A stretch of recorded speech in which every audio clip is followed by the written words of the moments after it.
I don't feel like Saquon Barkley and I got to do what we were supposed to do. I tried. After the game, I saw him, so hopefully I can't say nothing.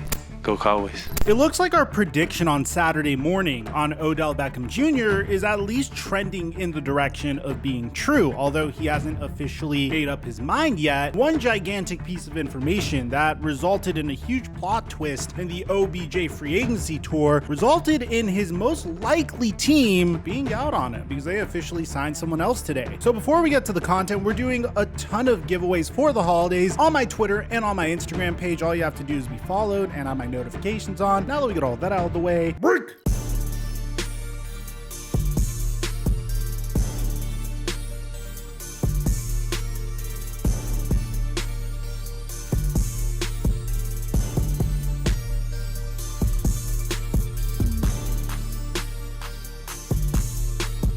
Mic check 1 2 1 2. What's going on, everybody? I know there's a pretty good chance that not everyone necessarily caught my video on Saturday morning. And here's what you have to know, because it will irritate you if you really put into perspective how far we've come along in the Odell Beckham Jr. story. I mean, let me take you back about a month ago, where the very first report we got on November 6, 2022 is that Odell Beckham Jr. ACL is expected to be fully cleared by the end of the week per Jay Glazer. I want you to remember that, because this is going to be a huge storyline of this video. 2 weeks following that report, Odell Beckham Jr. tweeted this in response to the Dallas Cowboys going crazy against the Minnesota Vikings, delivering a definitive victory against the Vikings and making the Dallas Cowboys case for signing OBJ even stronger. Multiple Dallas Cowboys recruited him following this, from DeMarcus Lawrence to Micah Parsons, and of course, Jerry Jones would never miss out on an opportunity to hype up the situation, so he would go on to say this.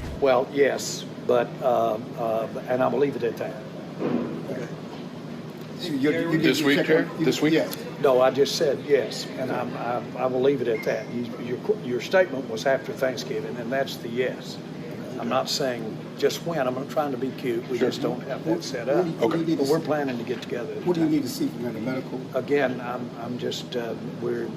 Certainly it's time for us to sit down and visit. And that's when things started to get very crazy. I mean, you had Mike McCarthy saying, we really love our wide receiver group, but with free agent wide receiver OBJ, I've always been a huge fan of his. I've just heard so many excellent things about him. For the most part, it looked like it was a foregone conclusion that the Dallas Cowboys were going to sign OBJ. I mean, everything seemed to be sunshine and rainbows until the Cowboys actually had their meeting with Odell Beckham Jr. And once they had their meeting, it seemed like things started to shift a little bit. It went from the Cowboys begging Odell Beckham Jr. to sign with them, all the way to the Cowboys having some questions about whether or not OBJ could play at all. Immediately following his meeting with the Cowboys, not his meeting with the Bills, not his meeting with the Giants, we had a report where OBJ stated that probably couldn't play in the regular season this year, and he would debut in the NFL playoffs, which, don't get me wrong, I mean, we've seen some crazy stuff. We saw Baker Mayfield prepare for a Thursday night football game within 48 hours of signing with the team. Would a team really be comfortable throwing Odell Beckham Jr. out there for their very first game in the NFL playoffs? I don't know. You never know what teams are thinking. But what originally were rumors like Odell Beckham Jr. telling Micah Parsons that he will be ready to play in about 5 weeks from December 7th turned into Odell Beckham Jr. going on the shop and saying point blank to a national audience that he doesn't see a point in playing in the regular season. I would like to be in a stable environment, get up 6 a.m., leave at 6 p.m. for 4 weeks, and then let's talk about it.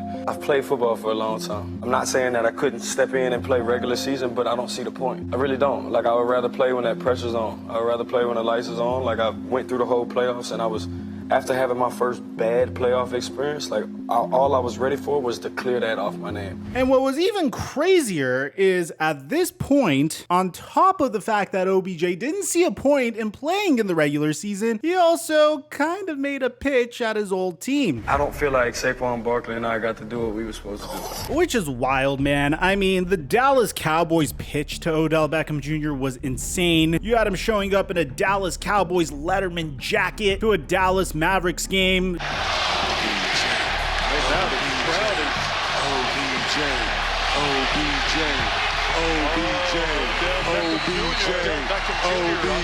That's what they're yelling, Grant. Chances for. You had Luka Doncic recruiting him as well. I tried.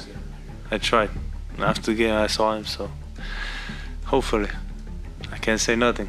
Go Cowboys. For some reason, Dez Bryant showed up to the game, which shout out to Dez Bryant. I actually love how into the Dallas Cowboys he's been since his retirement, but that should give you an idea of how much of a spectacle the Dallas Cowboys recruitment of OBJ was. And that all essentially disintegrated. That all went into dust today, or when Odell made it known that he wouldn't be able to play for the regular season. At this point, you might be wondering, Mike, what gives? This is a carbon copy of your video on Saturday morning, which for the most part, I felt like those details were essential just so you could understand how much of a circus this has been so far. Because the Dallas Cowboys are officially out of the OBJ sweepstakes, and to be honest, I can't necessarily blame them. Odell Beckham Jr. came onto his platform, told us multiple times he wants a Michael Gallup-like deal, which I don't think the Cowboys have the facilities to offer him a Michael Gallup-like deal, and that he might not be able to play until the playoffs start. Those are two big things that the Cowboys just cannot offer Odell right now. One, it doesn't make a lot of sense to sign another wide receiver to a Michael Gallup deal when you have freaking Michael Gallup on your team to begin with. CeeDee Lamb is going to expect some money in a couple of years as well, and although, yeah, the Dallas Cowboys do miss Amari Cooper, I'm not necessarily sure how much this risk is going to pay off for the Cowboys. I mean, if Odell Beckham Jr. booms, then fantastic. You still would have a ton of money invested in your wide receiver core, assuming you pay him what he wants. But on top of that, it just doesn't sound like smart business to invest in a 30-year-old wide receiver who is still recovering from his second ACL injury, which I know the first one was botched, but still, second ACL injury, when you're already okay on offense. I mean, I would say even better than okay. I'd say you're doing pretty well on offense. You have a good stable of running backs. Your offensive line is still one of the best in the NFL. You have a good stable of wide receivers. Dalton Schultz seemed to kind of be coming back, and although the Houston Texans almost kicked your ass, I think this team has what it needs to compete. If they want to go a step further, then they should probably look elsewhere to get some help. And that's what the Dallas Cowboys ended up doing, because according to Ian Rappaport and Jane Slater, the Dallas Cowboys have officially decided to sign T.Y. Hilton as opposed to Odell Beckham Jr. So this is coming to us from Rap Sheet. The Cowboys are securing veteran wide receiver help after all, signing longtime Colts star T.Y. Hilton. His agents Catsbro Sports tell me and Jane Slater he's on a visit with the team today and should provide help down the stretch and in the playoffs. Look, I would have loved to have Odell Beckham Jr. on the team. I think it would have been a lot of fun to see a Dallas Cowboys star in his helmet. I feel like everyone loves OBJ. People think that he's some sort of locker room cancer, but everyone that's ever been in the locker room with Odell Beckham Jr. absolutely loves him, maybe except for Baker Mayfield. But Jane Slater had this to say. On the addition of T.Y. Hilton, a team source tells me he's a proven wide receiver with some juice and experience. He can play multiple spots and a team guy that could potentially add some depth to a team. More importantly, keeps Dallas liquid and able to make other moves this year if they need. I gotta admit, this is like the most inverse Jerry Jones-like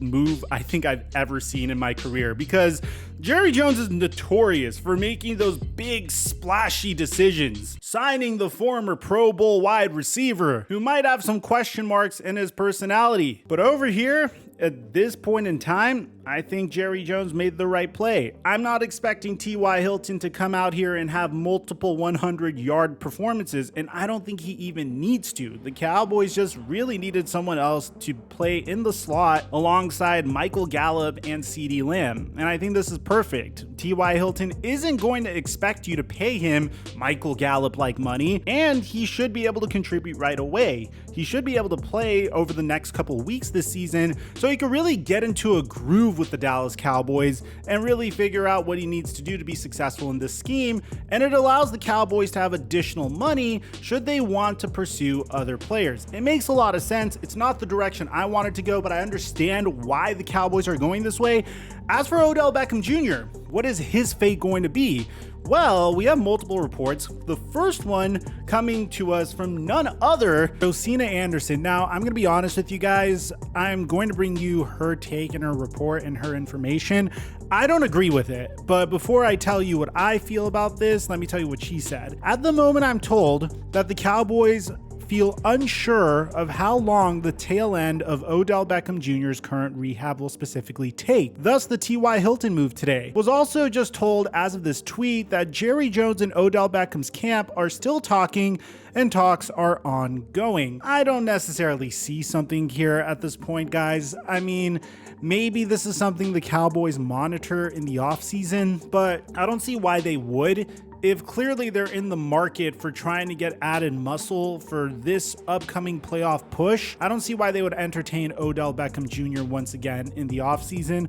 I feel like this may be Jerry Jones doing fan service, but I think all hopes and dreams of Odell Beckham Jr. in a Cowboys uniform are officially gone for the reasons I cited in the earlier portion of this video. I mean, a lot of people might be looking at T.Y. Hilton and saying, hey, this wide receiver isn't even better than Noah Brown, but that's not how wide receiver rooms work. Noah Brown isn't necessarily expected to take the top off of defenses. He's primarily there because he's a phenomenal run blocking wide receiver, but he's not necessarily known as a deep threat. So that's what the Cowboys were looking for, either in the form of T.Y. Hilton or Odell Beckham Jr., with their top priority being obviously a player that could contribute as soon as possible, and their second priority being a player that won't ask for too much money from them. So this makes a lot of sense because it fulfills both of those requirements. But we also have another report from none other than Jordan Schultz, who says that the Chiefs have stayed in contact with Odell Beckham Jr. throughout his free agency tour.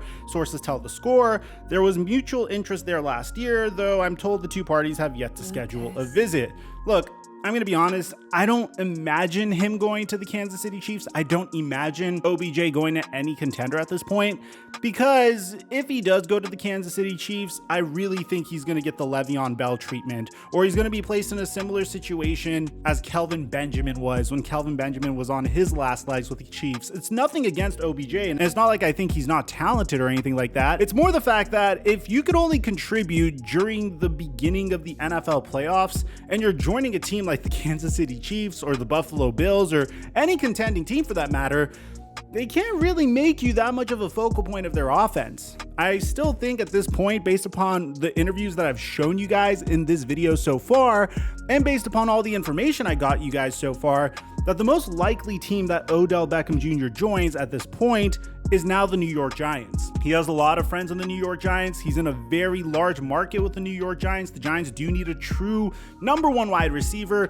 They could afford to wait on Odell Beckham Jr. if they wanted to. It's a move that would bring the locker room closer together. It seems like this team already has tremendous team chemistry. You still have Saquon Barkley and Sterling Shepard there. I know there are other players in that locker room that were once OBJ's teammates. It just makes way too much sense to me for it not to happen at this point. The New York Giants also boast the third most salary cap space in 2023. But there's just way too many factors at this point that just make way too much sense for OBJ not to go to the Giants. It could definitely be another team, don't get me wrong. You might see him on the New England Patriots, who have the fourth most cap space. I don't know.